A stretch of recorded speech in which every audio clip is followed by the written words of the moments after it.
जय हिंद दोस्तों, Aditya smart classes में आप लोग का स्वागत है। आज हम साइंस का ब्लड के बारे में बात करेंगे और ब्लड का पार्ट 1 हम बता चुके हैं। आज हम पार्ट 2 यानी कि पार्ट ऑफ ब्लड के बारे में बात करने वाले हैं कि ब्लड का कितना प्रकार होते हैं, किस किस प्रकार में क्या क्या पाए जाते हैं। तो चलिए स्टार्ट करते हैं ब्लड के बारे में। तो ब्लड आपको हम पहला वीडियो में हम बताए थे कि ब्लड क्या होता है। ब्लड का पूरा बेसिक बता दिए थे कि कितने व्यक्ति के शरीर में कितना ब्लड होना चाहिए। तो पहले आप वो वीडियो जाके देख लीजिए, ये वीडियो आपको अच्छे से समझ में आ जाएगा। तो आज हम बता रहे पार्ट ऑफ ब्लड यानी कि ब्लड को कितने प्रकार में बांटा गया है। तो देखिए, पार्ट ऑफ ब्लड हो गया तो ब्लड को मुख्य रूप से दो भागों में बांटा गया है। एक हो गया तरल भाग मतलब लिक्विड, और दूसरा हो गया ठोस भाग यानी कि ये हो गया आपका सॉलिड भाग। ये हो गया आपका सॉलिड भाग और यह हो गया आपका लिक्विड भाग। तो देखिए, तरल भाग जो लिक्विड भाग होता है, हमारा शरीर में सबसे ज़्यादा परसेंटेज इसी का है, लिक्विड भाग का। वो आपका 55 से लेकर 60% हमारा शरीर में पाया जाता है लिक्विड भाग, और 40 से 45% पाया जाता है ठोस भाग। और तरल भाग में कौन सा आ जाएगा? तो तरल भाग में आ जाएगा मेरा प्लाज्मा, और ठोस भाग में मेरा क्या आ जाएगा? आरबीसी, डब्ल्यूबीसी और प्लेटलेट, ये तीनों आ जाएगा। तो सबसे पहले पार्ट ऑफ ब्लड को दो भाग में बांटा गया, एक लिक्विड पार्ट में, एक सॉलिड पार्ट में। लिक्विड पार्ट में मेरा 55 से 60% है, मैक्सिमम पार्ट लिक्विड का है। और दूसरा आपका ठोस भाग सॉलिड में है, उसमें 40 से 45% है। और इसमें आपका आरबीसी, डब्ल्यूबीसी, प्लेटलेट, इसको हम ब्लड सेल कहते हैं। चलिए, अब यह आ गया। अब हम बात करते हैं तरल के बारे में। तरल के बारे में बात करते हैं तो तरल में मेरा क्या है? प्लाज्मा। तो प्लाज्मा के बारे में बात करते हैं, ठीक है। तो लिक्विड पार्ट ऑफ ब्लड, तो प्लाज्मा के बारे में आज बात करने वाले हैं। और नेक्स्ट वीडियो हम ठोस के बारे में बात करेंगे। तो लिक्विड पार्ट ऑफ ब्लड में पहला जो क्या चीज़, यह रक्त का 55 से 60% हिस्सा है, जो आप लोग को यहाँ पर बता दिए, 55 से 60% हिस्सा। दूसरा है, इसे प्लाज्मा कहा जाता है, ठीक है। जो लिक्विड पार्ट है उसको हम क्या कहते हैं? प्लाज्मा कहते हैं। तीसरा हो गया, यह हल्के पीले रंग के होते हैं, यानी कि इसका अगर हम कलर के बारे में बात करें लिक्विड पार्ट का, तो वो क्या किस तरह होता है? लाइट येलो, मतलब हल्का पीला कलर का, पूरा पीला नहीं, हल्का पीला। अब इसका हल्का पीला रंग जो होता है वो बिलिरुबिन के कारण होता है। हमारा जो बिलिरुबिन के कारण होता है, बिलिरुबिन के कारण क्या होता है? पीला दिखाई देता है।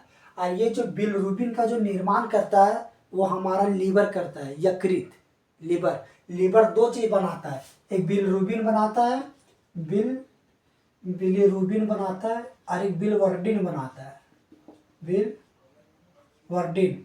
इसका रंग होता है पीला और इसका रंग होता है हरा, याद रखिएगा। तो हमारा जो लीवर जो बिलिरुबिन बनाता है, इसी के कारण से क्या होता है? ये ब्लड हल्का पीला दिखाई देता है। अब बात रही, जब ये लीवर बनाता है बिलिरुबिन का, और जब लीवर में कोई तरह का अगर खराबी हो जाए, ठीक है, या फिर हमारा लीवर में हानिकारक पदार्थ ऐसा अधिक मात्रा में चला जाए, तो लीवर जब काम सही तरीका से नहीं कर पाता है, तो बिलिरुबिन की मात्रा जो लिमिटेड बनाना चाहिए वो अधिक बनाने लगता है, यानी कि बिलिरुबिन की मात्रा क्या होता है? बढ़ जाती है। जब बिलिरुबिन की मात्रा बढ़ जाएगा तो हमारा जो ब्लड जो लाइट येलो था वो धीरे धीरे बदल के हो जाता है डार्क येलो में, मतलब पीला ज़्यादा दिखने लगेगा, डार्क पीला। अब वही पीला के कारण हमारा शरीर भी पीला दिखने लगता है। जैसे किसी का देखेगा, और इसको बोलते हैं पीलिया। अब पीलिया हो गया जॉन्डिस बीमारी।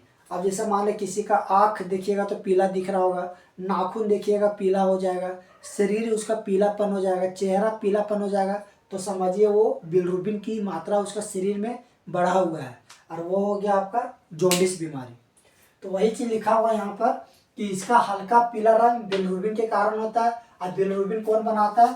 तो इसका फॉर्मेशन कौन करता है? याद रखिएगा, फॉर्मेशन इसका कौन करता है? लीवर। तो इसका हल्का पीला रंग बिलिरुबिन के कारण होता है। अगर लीवर में खराबी के कारण बिलिरुबिन की मात्रा क्या होता है? बढ़ जाती है। बिलिरुबिन रक्त के तरल भाग को डार्क, अब ये बताया कि तरल भाग जो लिक्विड पार्ट है उसको क्या कर देता है? डार्क कर देता है। जो देखिए यहाँ पर अभी हम आपको क्या बताया?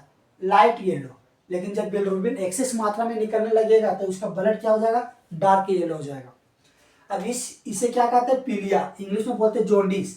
शरीर पीला हो जाएगा, आँख पीला दिखने लगेगा, ये हो गया। अब देखिए इसके बारे में, अब प्लाज्मा जो है, प्लाज्मा का भाग जानते हैं कि प्लाज्मा में क्या क्या है सो। तो देखिए प्लाज्मा में आपका 90% वाटर है, पानी, क्योंकि ये लिक्विड में है, तो जब लिक्विड में है तो पानी की मात्रा अधिक रहेगा, तो 90% वाटर से बना हुआ है। और आपका 1% जो है वो आयन है और ग्लूकोज है। 1% क्या है, आयन और ग्लूकोज। और 7 से 8% हमारा क्या है, प्रोटीन।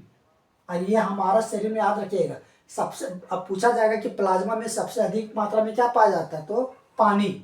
1% क्या है, आयन और ग्लूकोज।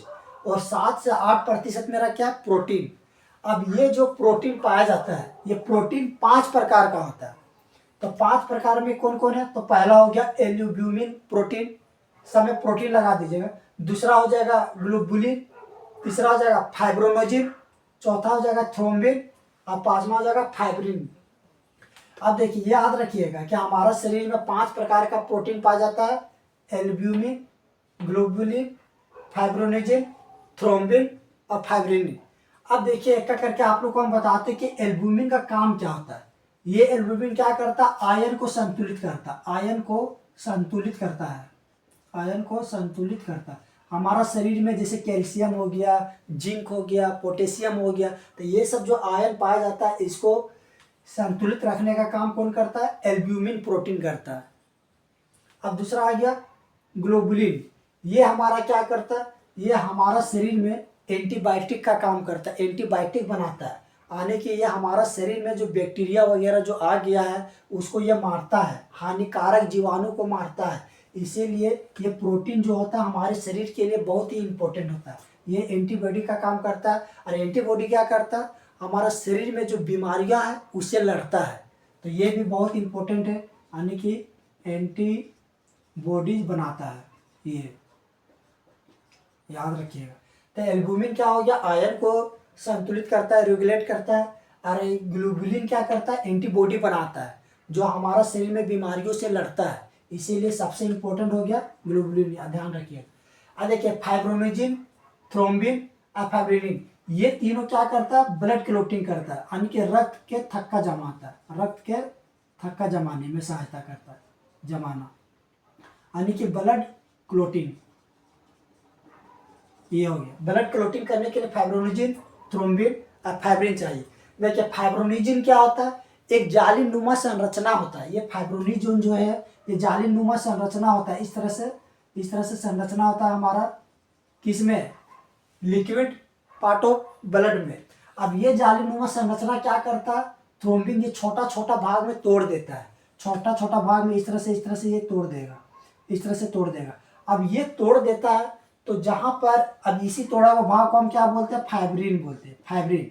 अब हमारा शरीर अगर चोट वगैरह लगा, जहां से ब्लड गिरना चालू हुआ तो ब्लड क्या करता है, जहां पर ब्लड निकल रहा है वो फाइब्रिन वहां पर जाके चिपक जाता है, और चिपक जाने के बाद वो ब्लड रुक जाता है। तो रुक जाता है तो ये हो गया ब्लड क्लोटिंग। तो ये हमारा फाइब्रिनोजिन, थ्रोम्बिन और फाइब्रिन, ये तीनों ब्लड क्लोटिंग में हमारा मदद करता है, याद रखिएगा। तो 5 प्रकार का प्रोटीन के बारे में आप लोग को बता दिए। तो आज आप लोग को हम बताएं क्या, पार्ट ऑफ ब्लड। और पार्ट ऑफ ब्लड में किसके बारे में, सिर्फ लिक्विड पार्ट ऑफ के बारे में। इसके बारे में फिर आप लोग को हम अगले वीडियो में एक दिन आरबीसी, अगले दिन डब्ल्यूबीसी और अगले दिन प्लेटलिस्ट के बारे में बात करेंगे। तो चलिए, उम्मीद है कि आप लोग का आज blood part 2, part of blood समझ में आ गया होगा। तो ये वीडियो को अधिक से अधिक शेयर कर दीजिए, चैनल को सब्सक्राइब कर दीजिए। चलिए मिलते हैं अगले वीडियो में, तब तक के लिए थैंक यू।